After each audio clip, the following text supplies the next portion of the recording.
안녕하십니까. 5월 8일 수요일 말씀 묵상 시작하겠습니다. 민수기 2장 18절에서부터 34절까지 말씀 묵상함으로써 오늘 민수기 2장 마칩니다.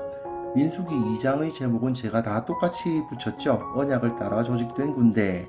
네, 이스라엘이 군 중에서 군대가 되는데 그 기준이 전쟁이 아니라 언약이고, 그리고 그들의 순서는 어떤 힘이 아니라 그 옛날의 역사, 그 형제 관계, 누가 형이고 누가 동생이고 하는 그 질서를 따르고 있다는 것을 보여주고, 그리고 그들 가운데에는 언제나 성막 그리고 제사장과 레위인들이 있었다는 사실을 보여줌으로써 이들이 다른 세상의 그 여러 나라들처럼 땅을 차지하기 위한 그런 정복 전쟁을 벌리는 사람들이 아니고 언약 공동체였다는 사실을 민수기가 보여주고 있는데, 그것에 좀 초점을 맞추고, 자, 이 그림 제가 나름 제일 그림이 좋은 것 같아서 이걸 제시를 했습니다. 오늘은 저 서쪽, 저 멀리 보이는 서쪽 에브라임, 므낫세, 베냐민, 그리고 북쪽 단, 아셀, 그리고 납달리 지파에 대해서 다룹니다. 여기서 우리가 조금 생각해 볼 만한 것은요, 방위의 우선순위입니다. 이 사람들이 약 2년여 전까지만 해도 애굽, 그러니까 이집트에 있었잖아요. 이집트는 태양신 숭배하는 곳이거든요. 그러다 보니까 당연히 동쪽이 서쪽보다 좀 우위에 있다고 생각되고, 물론 이게 상징적 우위죠. 뭐 동쪽 지역은 무조건 좋고 서쪽 지역은 무조건 나쁘진 않잖아요. 상징적으로 어쨌든 동쪽이 1번, 그리고 2번은 남쪽입니다. 남쪽이 북측보다는 우선하고, 그리고 이것은 아무래도 태양이 잘 비치는 방향이니까 이집트의 그 위치가 북위 30도에서 31도 뭐 그 정도예요. 적도에서는 그래도 꽤 많이 떨어져 있거든요. 그러니까 아무래도 우리가 느끼는 비슷한 그 태양의 높이란 말입니다. 우리가 지금 38도, 37도 뭐 그러니까요.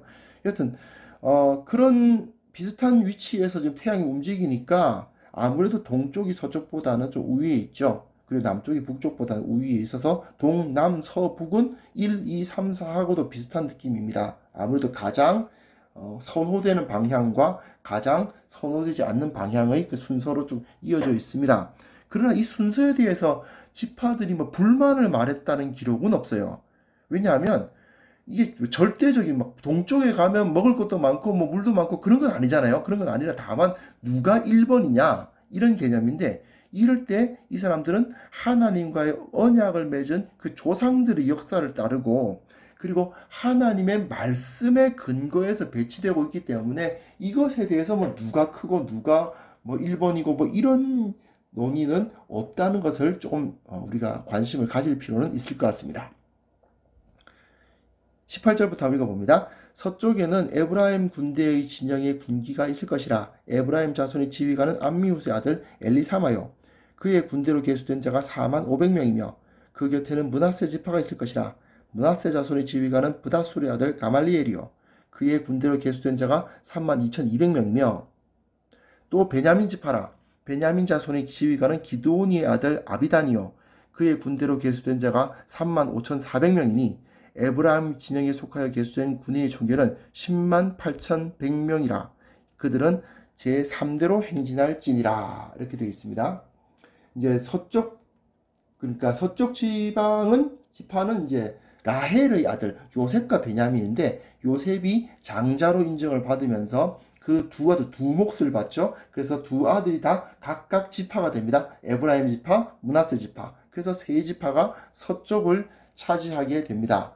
그럼 왜 이 요셉의 지파니까, 장자 지파니까 동쪽이어야 되지 않느냐라는 생각을 할 수도 있는데, 일단 그 서쪽 지파가 숫자는 제일 작죠. 한번 비교해 보면요, 동편 지파가 아무래도 압도적으로 많습니다. 그 18만 6,400명이에요. 유다 지파가 7만이 넘어가니까 뭐 그 다음 2등으로 많은 지파가 단 지파인데 6만 2천이잖아요. 그럼 12,000명이 더 많아요, 유다가. 그러니까 아무래도 유다가 압도적으로 많다 보니까 이 동편을 유다 쪽으로 넘긴 것 같고, 그 다음에 이제 서편은 아무래도 이 에브라임 므낫세가 차지했다고 볼 수 있습니다. 가장 그 숫자가 작으니까요. 그래서 이렇게 서쪽으로 이들이 갔고, 그 다음 부분이 좀 중요해요. 좀 관심을 가질 필요가 있죠. 북쪽에는 단 군대 진영의 군기가 있을 것이라.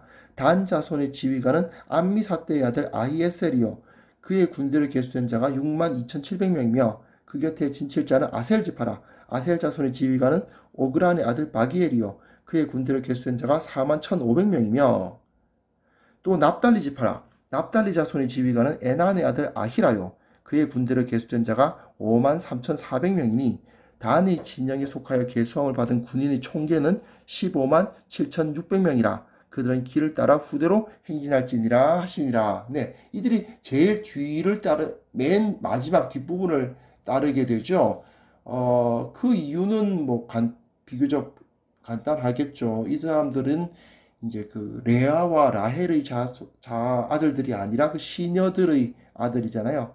갓도 사실은 그 시녀 실바의 아들이긴 하지만 레위 대신 들어갔으니까 예, 그 남편에 위치하는데 나머지 이 단과 아셀과 납달리는 북쪽에 위치를 하게 됩니다.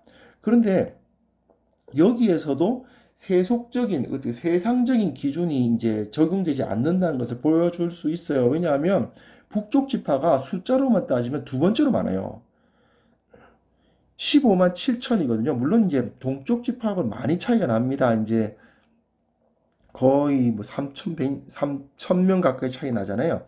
그러다 보니까 이제 동편은 워낙에 강력하니까 유다가 강력하니까 그 동편을 맞는데 그래도 단순히 숫자 그 머리 숫자로만 따진다면 남편을 이 단 아셀 납달리가 맡아야 될 것 같은데 근데 이들의 그 질서는 바로 이제 언약을 받은 그 조상의 질서를 따르는 거죠. 네, 유다, 이사갈, 스불론 다음으로 많은 지파들이었지만 그 언약을 받은 조상들의 질서를 따라서 이들은 어쨌든 그 시녀들의 아들들이었기 때문에 이렇게 배치되었다고 볼 수가 있습니다. 이제 32절부터 한번 봅니다. 이상은 이스라엘 자손이 그들의 조상의 가문을 따라 계수된 자니 모든 진영의 군인 곧 계수된 자의 총계는 60만 3,550명이며 레위인은 이스라엘 자손과 함께 계수되지 아니하였으니 여호와께서 모세에게 명령하신과 같았느니라. 이스라엘 자손이 여호와께서 모세에게 명령하신 대로 다 준행하여 각기 종족과 조상의 가문에 따르며 자기들의 길을 따라 진치기도 하며 행진하기도 하였더라 되어 있습니다. 이게 결론이에요. 즉 배치하는 그 기준에 대한 결론인데 결국 조상의 가문을 따르죠. 그리고 여호와께서 모세에게 명령하신 대로 그리고 레위인을 계수하지 않았다. 이 세 가지 메시지를 주고 있는데 여기서 보여주는 게 뭐냐면 결국 제가 뭐 2장을 앞에서 그저께와 어제 다뤘던 내용과 똑같은 내용을 말씀드린 것 같긴 합니다만은 하나님과의 언약 관계가 무엇보다도 중요하다. 이 사람들은 전쟁을 잘하기 위함이 아니다. 이 사람들은 오히려 우리가 어떤 사람들인가를 기억하는 것이 더 중요했다. 그리고 땅을 차지하기 위해서 서로 정복 전쟁하는 그런 이방 나라들처럼 싸우는 그런 그 민족이 아니고 하나님의 거룩한 심판을 수행하는 즉 가나안 족속들이 악행을 심판하기 위한 하나님의 손에 들린 칼로서 그 역할을 감당한다. 그렇기 때문에 이 사람들이 수행하는 전쟁은 거룩한 전쟁, 즉 성전이다. 이 사실을 이제 보여주는 거죠. 이게 바로 민수기 2장의 그 메시지라고 할 수 있습니다. 그럼 우리는 이제 이것을 보고 우리가 이제 새로운 이스라엘로서 어떤 그 생각을 갖고 어떤 묵상을 해야 될 수 있을까요? 즉 우리는 이제 거룩한 전쟁을 수행하는 자라는 사실을 이제 기억을 했으면 좋겠습니다. 제 왼쪽 그림에 이제 예수님의 12제자들의 그림인데 예수님의 12제자들이 서로 그냥 누가 크냐 누가 1번이냐 가지고 막 싸웠다 하는 이야기가 복음서에서 자주 나왔잖아요. 여기서 민수기 2장에서는 이스라엘은 서로 누가 1번이냐 가지고 싸우지 않았습니다. 하나님의 나라로서 하나님의 전쟁, 이 영적 전쟁을 감당하는 사람들은 내가 왜 이 위치에 있는가에 가지고 그런 걸 가지고 이제 서로 불평하거나 싸우거나 하지 않는 거죠. 사실 그건 무익하고 어리석은 일에 불과합니다. 예수님의 제자들 생각해 보십시오. 그들은 이미 다 사도예요. 12지파를 상징하는 12사도였어요. 그런데도 불구하고 그 영광을 부여받았음에도 불구하고 또 그들이 손에 주님과 같은 권세가 발휘돼서 막 귀신이 내쫓고 했잖아요. 그럼에도 불구하고 더 누가 더 크냐? 이런 거 따졌던 모습들을 생각해 보면 참 안타깝죠. 교회는 그래서는 안 된다. 여기서 단 지파, 단 아셀 납달리 지파는 사실은 유다 지파보다는 작았지만 그래도 두 번째로 많은 병력을 부여받은 그러한 지파들이었음에도 불구하고 북쪽에 있는 걸 가지고 뭐 탓하지 않았단 말이죠. 수백 년 전에 우리 조상들이 뭐 시녀들의 자식이었다. 그래서 뭐 몇백 년이 지났는데 지금 무슨 그게 뭐가 중요해? 이렇게 따지지 않았다는 거죠. 그들은 그냥 그 북쪽에 머무르고 맨 마지막에 따라오는 것을 그냥 그대로 감수를 했습니다. 그게 바로 하나님 나라에서 거룩한 전쟁을 수행하는 사람들의 모습이거든요. 그래서 예수님께서 그 제자들의 발을 씻기신 것처럼 우리는 세상 방식이 아니라는 거죠. 세상에서는 어떻게 다스립니까? 발을 씻기는 방법으로 다스리지 않죠. 칼을 휘두르는 방식으로 가르치잖아요. 가장 높은 분이 이렇게 발 씻기시는 방식으로 뭘 하시나요? 그런 일은 세상에서 있을 수가 없죠. 이스라엘 백성들은 절대로 그 가나안 땅을 가지려고 싸운 것이 아니라 그들이 하나님의 칼로서 하나님의 심판의 도구로서 쓰임 받았다는 사실을 이제 계속해서 그들의 진영만 보고도 그 교육을 받아야 했던 사람들입니다. 우리도 마찬가지인 거예요. 우리는 세상의 그 방식, 먹고 살려고 남들 거 좀 더 많이 빼앗아서 좀 더 누리려고 이 세상을 살아가는 것이 아니라 하나님의 거룩한 나라, 하나님의 살아계심, 그 구원, 그 평화와 사랑을 선포하기 위해서 우리는 살아간단 말입니다. 우리는 그 사실을 이 민수기를 통해서도 배울 수 있을 것 같습니다.